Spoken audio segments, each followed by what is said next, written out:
প্রযুক্তির যুগে যোগাযোগ যত সহজ হয়েছে, সঠিক তথ্যের আদান প্রদান ততটাই গুরুত্বপূর্ণ হয়ে উঠেছে, এমন মন্তব্য করেছেন পরিবেশ, বন ও জলবায়ু পরিবর্তন বিষয়ক উপদেষ্টা সৈয়দা রিজওয়ানা হাসান।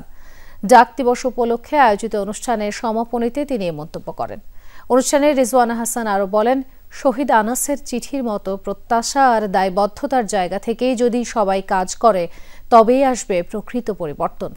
বক্তারা বলেন, বিশ্বের প্রতিটি প্রান্তে ডাক সেবার গুরুত্ব, জনগণের সঙ্গে সরকারের সংযোগ এবং টেকসই উন্নয়নে ডাক বিভাগের অবদান তুলে ধরতেই এই দিবসটি পালন করা হয়। শিক্ষার্থীদের অংশগ্রহণে চিত্রাঙ্কন ও কুইজ প্রতিযোগিতার মধ্য দিয়ে দিনব্যাপী নানা আয়োজন হয়। বিকেলে অনুষ্ঠিত হয় সমাপনী ও পুরস্কার বিতরণ অনুষ্ঠান।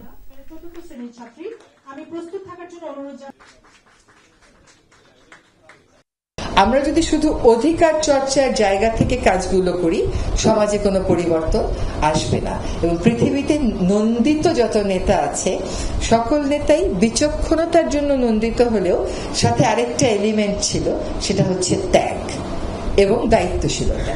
তো এইগুলোর মাধ্যমে আশা করি আমরা আমাদের কাঙ্ক্ষিত বাংলাদেশে পৌঁছাবো, যে বাংলাদেশ আধুনিক হলেও সাম্যভিত্তিক হবে, যে বাংলাদেশের সত্যিকার অর্থে কোনো বৈষম্য থাকবে না, এবং যে বাংলাদেশ পরবর্তী প্রজন্মের জন্য, তরুণ তরুণীদের জন্য একটি নিরাপদ ভূখণ্ড হবে।